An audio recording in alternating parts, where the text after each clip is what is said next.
Friends, brothers and sisters,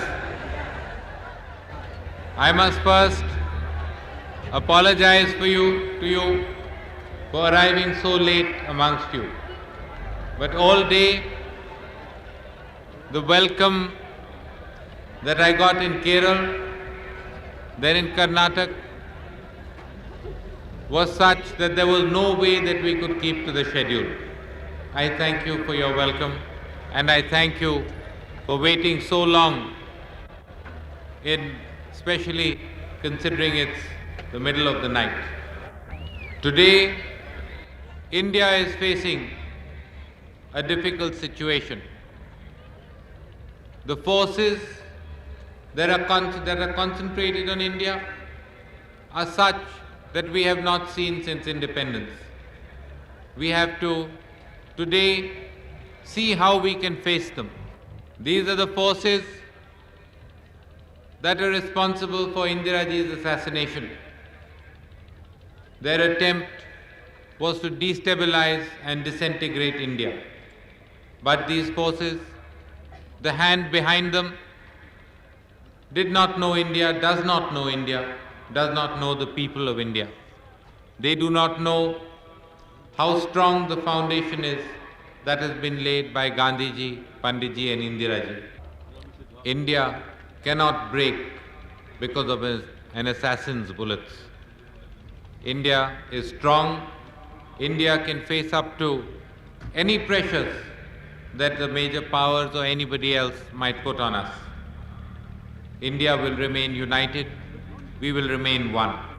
Today, we have to identify how these forces are functioning in our country. We have to identify who is it that allows them to function. During these past years, we have seen three major agitations, one in Assam, one in Punjab, one in Kashmir. All three agitations had the same end view, the disintegration of India. While the Congress was facing up to these agitations, the opposition leaders were sitting in conclaves, sitting in their meetings. Every statement of theirs was calculated to help these movements. Every statement was calculated to help the disintegrating forces. Today, the opposition parties themselves have confirmed that. Almost each one of them has said that they find certain aspects of the Akali Dal stand not in national interest. One has gone so far as to say it is the charter of disintegration, but still they are fighting this election together. But still they stand together and they fight together. Are they not thus supporting those very disintegrating forces? The CPM in particular has taken a very peculiar stand. One expects the leftist parties to be more progressive, to stand by their policies, by their ideologies. But we have found during these past years that the CPM leaders have not found that convenient. They are willing to disregard policy and ideology, and they are willing to sit with the rightist reactionary forces. They are willing to work with the rightist reactionary forces. They are willing to work to support the forces that are out to disintegrate India. I cannot imagine that the CPM leadership is in touch with the grassroots, because the grassroots cannot possibly support such action. But today, we have to look towards the elections. We have to decide who can make India strong, who can keep India united, who can take India into the next century. This group of opposition leaders who have not even been able to give India an opposition are incapable of giving India a government. Today, India must look ahead into the 21st century. India must see how it can match the most advanced countries of the world in the coming years. We have to first assess our shortcomings and correct those. We have had certain problems that have come with our social system throughout history, which we have inherited today. And there are some new problems which we have added to those. We must correct both. One of our traditional problems has been the rights of women, the suppression of women, the atrocities on women. We must counter these. We must see that atrocities on women are stopped. We must see that women are allowed to participate in every way in our society.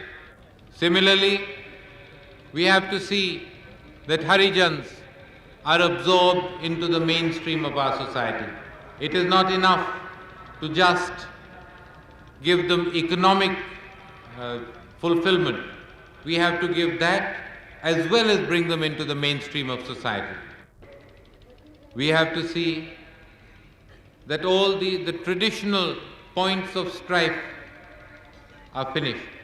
We don't want differences on religion, on caste, on creed, differences in language or region to be points of tension in our society. We must integrate into a strong secular society. Only that will prevent these disparities from rising. Among the newer problems is one of values. We must bring back proper values into our system, into our society. We have to see that anybody who's involved in public service, whether in politics or in administration, is really working for the public honestly, efficiently, and speedily. We will see that proper action is taken against anyone who is dishonest or corrupt or inefficient. But this can only form a base. It is from here that we must build on what has been built, the foundations that have been built by Gandhiji, by Panditji and Indiraji. It is here that we must build a new India, an India capable of going into the 21st century. This is a challenge that the youth of India must accept today. They must decide now how we are going to build this country to be equal to any country in the 21st century. We cannot be a developing country forever. We want to be equal to the best. We have to decide today on what we have to do. We have to absorb the latest scientific and technological developments and bring them right down to our village. That might sound very big. It might sound as if the villages will never be able to absorb it, but that is not true. One of the most advanced fields of science is genetic engineering, and that is what is responsible for the Green Revolution, the seed that has sprouted our Green Revolution. We must see what is appropriate and what is best for our villages, but we cannot ignore it. We must take a quantum jump forward. We cannot carry on playing this game of catching up.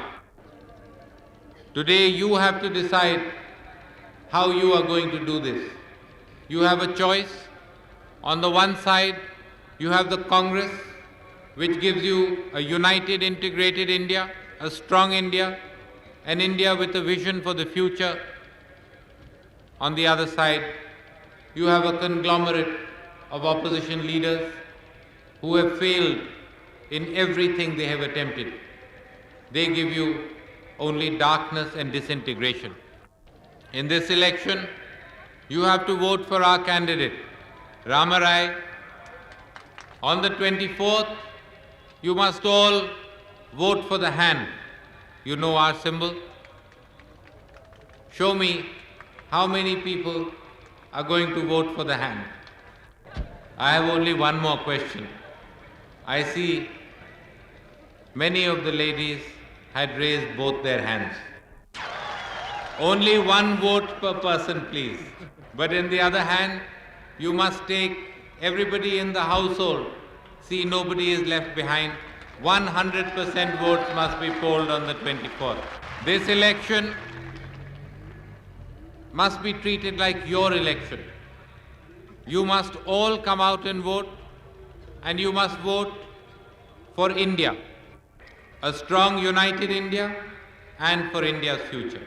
Lastly, I would like to wish you a very happy Christmas and a happy New Year. Thank you very much.